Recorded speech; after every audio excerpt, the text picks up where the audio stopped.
Premikudu he's an ex ధారావాహిక 7వ భాగం. రచన బివిడి ప్రసాదరావు. కథాపఠనం మలవరపు సీతారాం కుమార్. జరిగిన కథ: తల్లి అనసూయకి అనారోగ్యంగా ఉందని తెలియడంతో తన ఊరికి వెళ్తాడు శేషగిరి. అక్కడ అనుకోకుండా తన మాజీ ప్రేయసి పార్వతిని కలుస్తాడు. గతంలో ఇరువైపుల పెద్దలు అంగీకరించకపోవడంతో వారి వివాహం జరగదు. పార్వతికి కుమార్ అనే వ్యక్తితో, శేషగిరికి గిరిజతో వివాహాలు జరుగుతాయి. శేషగిరి ఇప్పుడు పార్వతిని కలిసిన విషయం తెలిసి అతని తల్లిదండ్రులు అతన్ని మందలిస్తారు. పార్వతి తన భర్తతో కలిసి ఉండడం లేదని అనిపిస్తోందని శేషగిరికి చెబుతారు వాళ్ళు. తన ఇంటికి వెళ్ళిన శేషగిరి భార్య దగ్గర పార్వతీ ప్రస్తావన తేవడానికి ప్రయత్నిస్తాడు. పార్వతికి సహాయం చేయాలనుకుంటున్నట్లు చెబుతాడు. కోపగించుకొని పుట్టింటికి వెళ్తుంది అతని భార్య గిరిజ. శేషగిరి దాపరికం లేని వ్యక్తి అని, కాబట్టి అతని ద్వారా ప్రతి విషయాన్ని తెలుసుకోమని చెబుతుంది గిరిజ తల్లి సరళ. శేషగిరి ఇంటికి లక్ష్యం ద్వారా తన ఫోన్ నంబర్ పంపిస్తుంది పార్వతి. ఆ నంబర్ తండ్రి ద్వారా ఆనుకున్న శేషగిరి ఆ విషయం భార్యతో చెబుతాడు. ఇక ప్రేమికుడు ధారావాహిక 7వ భాగం వినండి.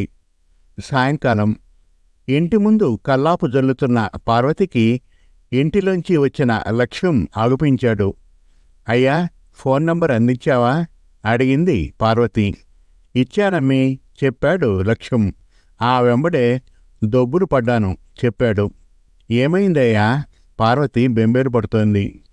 ఏముందమ్మీ, ఇంకా గతాన్ని తవ్వుకుంటున్నారు దిగులుగా చెప్పాడు లక్ష్యం. పార్వతి ఏమీ మాట్లాడలేకపోతోంది.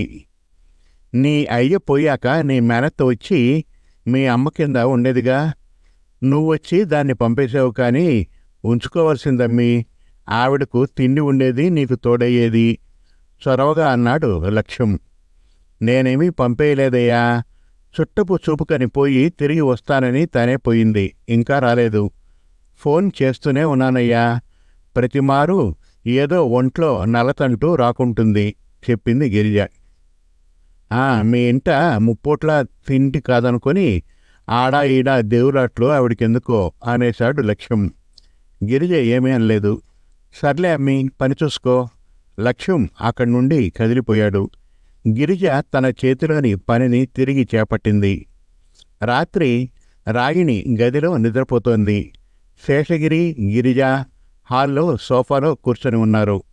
గిరిజ ఫోన్ నుండి పార్వతితో ఫోన్లో మాట్లాడుతున్నాడు శేషగిరి. ఫోన్ స్పీకర్ ఆన్లో ఉంది. పలకరింపుల పిమ్మట శేషగిరి తన తల్లిదండ్రుల ద్వారా తను విన్నది చెప్పాక, నీ గురించి విన్నది నిజమేనా అడిగేశాడు పార్వతిని. వెంటనే చెప్పలేదు పార్వతి. నీకు ఇష్టం లేకపోతే చెప్పొద్దులే చెప్పేశాడు శేషగిరి. లేదు శేషగిరి, నీకు చెప్పకపోవడమేమిటి అంది పార్వతి. ఆ వెంబడే కనిపించవేమో అన్న నీవు ఒక్కమారు ఆ రోజు కనిపించేసరికి నాకు పండగ మాదిరి అయింది చెప్పింది.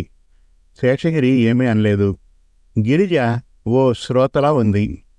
నాన్న పోయాక పెరాలసిస్తో అమ్మ కాలు లాగేశాక నేను చితికిపోయాను. నాకు కనీస ఓదార్పు కూడా కరువైపోయింది. పార్వతి మాటలు ముద్దైపోతున్నాయి. అప్పుడే శేషగిరిని గిరిజ చూస్తోంది.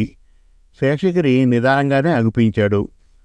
తిరిగి పార్వతి ఏమీ చెప్పకపోవడంతో తనని తట్టి తనను మాట్లాడమని గిరిజ సైగలు చేస్తున్నా ఏం మాట్లాడాలో తెలియక అయోమయమవుతున్నాడు శేషగిరి. ఇక తప్పదనుకుందో ఇంకేమనుకుందో కానీ గిరిజ శేషగిరి కుడి చేతిలోని తన ఫోన్ని తీసుకుంది. హలో అంది. అటు పార్వతి గిరిజ గొంతుతో అలజడవుతోంది. హలో తిరిగి అంది గిరిజ. ఎవరు? పార్వతి అడగలుగుతోంది. నేను శేషగిరి గారి భార్యను, గిరిజను. గిరిజ చొరవ అవుతోంది. శేషగిరి ఇంకా విస్మయంలోనే ఉండిపోయాడు. భార్యనే చూస్తున్నాడు. నా భర్త మీ గురించి అన్నీ నాకు చెప్పి ఉన్నారు. సో ఆయనతో ఏం పంచుకోదలిచారో చెప్పండి. ఫోన్ స్పీకర్ ఆన్లో ఉంది. ఇద్దరం వినగలం చెప్పేసింది గిరిజ. అటు పార్వతి సందిగ్ధంలో పడి గిజగిజలాడుతోంది. దీర్ఘంగా గాలి పీల్చి దానిని మెల్లగా విడిచిపెట్టి, మీ భర్త పేరేమిటి, ఆయన గురించి ముందు చెప్పండి అడిగేసింది గిరిజ. శేషగిరిలో మార్పు లేదు. చెప్పండి, మీ శేషగిరి గారి మాటలే నేను మీతో మాట్లాడుతున్నాను, సరేనా, చెప్పచ్చు సాఫీగా అనేసింది గిరిజ. అటు పార్వతి కదిలింది. శేషగిరి గారి మీద నమ్మకం పెట్టుకుని మీది చెప్పాలనుకుంటున్నారుగా, చెప్పండి, అవసరం మేరకు ఆయన మీకు సాయం చేస్తారు చక్కగా చెప్పగలిగింది గిరిజ. దాంతో పార్వతి మరింత స్థిమితం అవ్వగలిగింది. ఆయన నా భర్త కుమార్ చెప్పగలిగింది. గిరిజ ఆగింది. ఆయన గురించి చెప్పారంటే సడన్గా మాట్లాడలేకపోతోంది పార్వతి. పార్వతి వెక్కి వెక్కి ఏడుస్తున్నట్లు శేషగిరితో పాటు గిరిజ కూడా తెలుస్తోంది. శేషగిరి తల తిప్పి గిరిజని చూస్తాడు. గిరిజ అప్పటికే శేషగిరిని చూస్తోంది. గిరిజే తెములుకొని, పార్వతి గారు ఏడుపు వద్దు ప్లీజ్, తమాయించుకోండి, చెప్పాగా, సమస్య తెలిస్తేగా సాయం చేయగలిగేది. గిరిజ నిదానంగానే మాట్లాడగలుగుతోంది. అటు పార్వతి ఇంకా కుదరవడం లేదు. అప్పుడే ఇదిగోండి ఇతను మాట్లాడతారు. శేషగిరికి ఫోన్ అందించి, ఇప్పుడు మీరు మాట్లాడాలి చొరవగా చెప్పింది గిరిజ. శేషగిరి ఇబ్బందిగానే ఫోన్ అందుకున్నాడు. పార్వతి అన్నాడు. పార్వతి మాట్లాడకపోయేసరికి తను ఇంకా ఏడుస్తున్నట్లే తెలుస్తూ ఉంటే, పార్వతి, సరే మనం తర్వాత మాట్లాడదాం, అధైర్యపడకు, నీకు నేను, మా ఇద్దరం సపోర్ట్ అవుతాం, కూల్ చెప్పగలిగాడు. భర్త వాటం నచ్చింది గిరిజకి. శేషగిరి నుండి ఫోన్ తీసుకొని, విన్నారుగా, ప్రశాంతంగా పడుకోండి, మీరు కుదుట పడ్డాక మీ వీలు బట్టి తిరిగి మనం మాట్లాడుకుందాం, ఒకరికి ఒకరం ఉన్నామనుకోండి, ఇప్పటికీ నేనే ఈ కాల్ కట్ చేస్తున్నాను, గుడ్ నైట్. గిరిజ ఆ కాల్ కట్ చేసింది. ఫోన్ని సోఫా మీద పడేసి, పార్వతి గట్టి స్ట్రగుల్లో ఉన్నట్లుంది. పార్వతి మీద జాలవుతోంది గిరిజ. నాకు అలానే తోస్తోంది చెప్పాడు శేషగిరి. మన మాటలతో తను కూలవుతోంది, మనం తనతో మాట్లాడదాం. లేచింది గిరిజ. శేషగిరితో, పడుకుందాం పదండి అంది. తన ఫోన్ తీసుకొని గదివైపు కదిలింది. భార్యను అనుసరించాడు శేషగిరి. మర్నాడు తన తల్లితో రాత్రి పార్వతీ కబుర్లను ముచ్చటించింది గిరిజ. అంతగా తను బెంబేలవుతోందంటే ఏదో గట్టి దెబ్బే అత్తవారింట లేదా తన భర్త వలన తినుంటుంది అభిప్రాయపడింది సరళ. నాకు అలానే అనిపిస్తోంది చెప్పింది గిరిజ. ఆ వెంబడే, పాపం తన ఆందోళనకు నేను జారిపడుతున్నాను చెప్పింది. న్యాచురల్ తల్లి, పాజిటివ్ థింకింగ్, అండర్స్టాండింగ్ ఎరిగిన దానివి, నీ సంగతి నాకు తెలుసుగా, కూతుర్ని మెచ్చుకుంటోంది సరళ. ఆ వెంబడే, అల్లుడిగారి రియాక్షన్స్ ఏమిటి అడిగింది. అబ్బా, మనం ఎరిగిందేగా, ఆయన మెత్తనివారు, నా మాటే తనది అన్నట్లు ప్రతిమారు చెబుతూ ఉంటారు గొప్పగా చెప్పింది గిరిజ.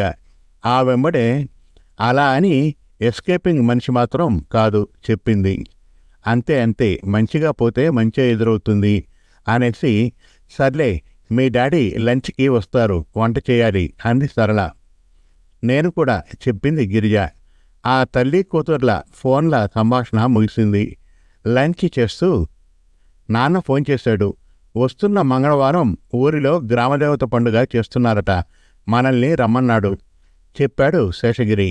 అవునా అంది గిరిజ. మీ అమ్మ నాన్నల్ని కూడా తీసుకురమ్మన్నాడు చెప్పాడు. నాన్నకి అవదేమో, చెప్పి చూద్దాం అనేసింది గిరిజ.